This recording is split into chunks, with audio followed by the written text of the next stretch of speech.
ساتواں کام بھی کرنے والا ہے۔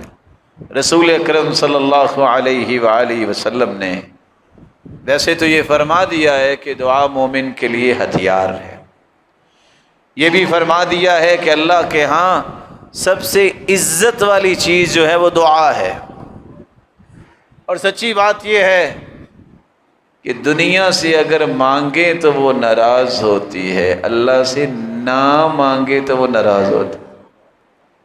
قاعدہ دیکھیے، دنیا سے مانگے تو وہ ناراض ہو جاتی ہے، اللہ سے نہ مانگے تو ناراض ہو جاتے ہیں۔ من لم يسأل اللہ یغضب علیہ۔ اور میں نے یہ کیوں ساتویں بات پیش کرنا چاہی، یہ راز سمجھیے۔ کچھ لوگ اس قدر مایوسی کا شکار ہوتے ہیں، ہماری تو دعا قبول ہی نہیں ہوتی۔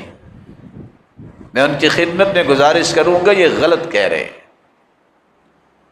کیونکہ اللہ کے رسول کا فرمان ہے ما من مسلم يدعو بدعوى ليس فيها اثم ولا قطيعة رحم الا اعطاه الله بها احدى ثلاث اما ان يعجل له دعوته واما ان يدخرها له في الاخره واما ان يصرف عنه من السوء مثلها۔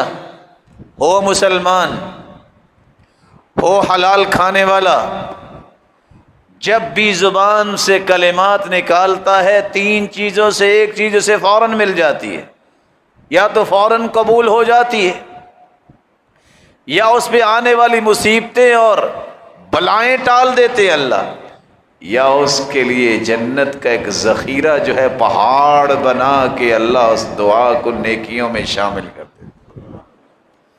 اس لیے سیدنا عمر کہا کرتے تھے مجھے قبولیت کا کبھی پریشانی ہوئی نہیں، کیونکہ دعا اللہ تعالیٰ کرنے کی توفیق اس کو دیتے ہیں جس کی قبول کرنی ہوتی ہے۔ اس لیے سیدنا عمر کہا کرتے میں تو اس پہ پریشان ہوتا ہوں کہ کہیں دعا کی توفیق نہ مجھ سے چھین لی جائے۔ جو دعا کرتا ہے اللہ اس کی قبول کرتے ہیں۔ لیکن ہم چونکہ بڑے کمزور لوگ ہیں، ہماری خواہش یہ ہوتی ہے نماز پڑھے نہ پڑھے، زبان سے ادھر دعا نکلے اور ادھر فٹ سے سامنے چیز آ جائے۔ یہ تو انبیاء علیہ السلام ہی ہیں جن کو اللہ نے عظمت دی ہوتی ہے، اور انبیاء میں سے بھی ابراہیم علیہ السلام نے دعا کی جو 800 سال بعد پوری ہوئی۔ اگر آپ نے 1 سال دعا کی ہے تو 799 سال تو باقی ہے ابھی۔ مایوسی میں چلے جانا یہ تو ویسے ہی اللہ جل جلال کے ساتھ بدظنی ہے۔ کوئی اللہ سے بدگمان نہیں ہوا کرتے، اس کے ساتھ جو جڑ جاتا ہے وہ مالک کسی کو گرنے نہیں دیتا۔ دعا جاری رکھیں۔ اور کیوں ضروری ہے اس دعا پہ پابندی کرنا؟ ہر بندہ مصیبت سے ڈرتا ہے، بلا سے ڈرتا ہے، بیماری سے ڈرتا ہے۔ حدیث میں سنا دیتا ہوں اس گزارش کے ساتھ کہ دعا کو اپنا معمول بنایا کریں۔ حدیث میں آتا ہے ان البلاء ینزل، جب آسمان سے ایک بلا اللہ تعالیٰ اتارتے ہیں، بندہ مومن دعا کرتا ہے فیعتلیجان، تو آسمان سے آنے والی بلا اور یہ دعا آپس میں گتھم گتھا ہوتے ہیں، اور قیامت تک یہ دعا اسے زمین پہ آنے ہی نہیں دیتی۔ دعائیں کیا کرو، خصوصاً آج جمعے کا دن ہے، عصر سے مغرب تک دعائیں کرو۔ جو دعا کرو گے اللہ کے رسول کا فرمان ہے وہ اللہ قبول فرمائے۔ الدعاء بین الاذان والاقامۃ لا ترد، اذان ہو جائے، نماز کھڑی جب تک نہیں ہوتی ہے 10 سے 12 منٹ کا یہ وقت جو ہے کتنا مبارک ہے، اللہ اس دعا کو رد نہیں کرتا۔ بارش آ جائے تو بارش کے نیچے کھڑے ہو کے دعا کیا کرو۔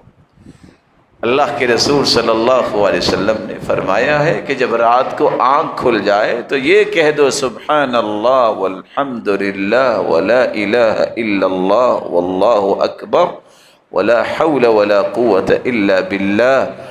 اتنے کلمات کہہ کے جو دعا کرو گے اللہ اسے رد نہیں کرے۔ اس میں اعظم کے ساتھ دعا کرو۔ وَإِلَٰهُكُمْ إِلَٰهٌ وَاحِدٌ لَا إِلَٰهَ إِلَّا هُوَ الرَّحْمَٰنُ الرَّحِيمُ۔ یہ نہیں آتی اتنی لمبی دعا تو یہ پڑھ لو، اللہم انت ربی لا الہ الا انت الاحد الصمد الذی لم یلد ولم یولد ولم یکن لہ کفوا احد۔ اس میں اعظم یہ نہیں یاد ہوتی تو آیت الکرسی پڑھ کے دعا کر لو، درود پڑھ لو، کیونکہ درود کے بغیر دعا آسمان تک بھی نہیں پہنچتی، چاہے جائے کہ قبول ہو جائے، دعا چڑھتی نہیں۔ دعا کیجیے۔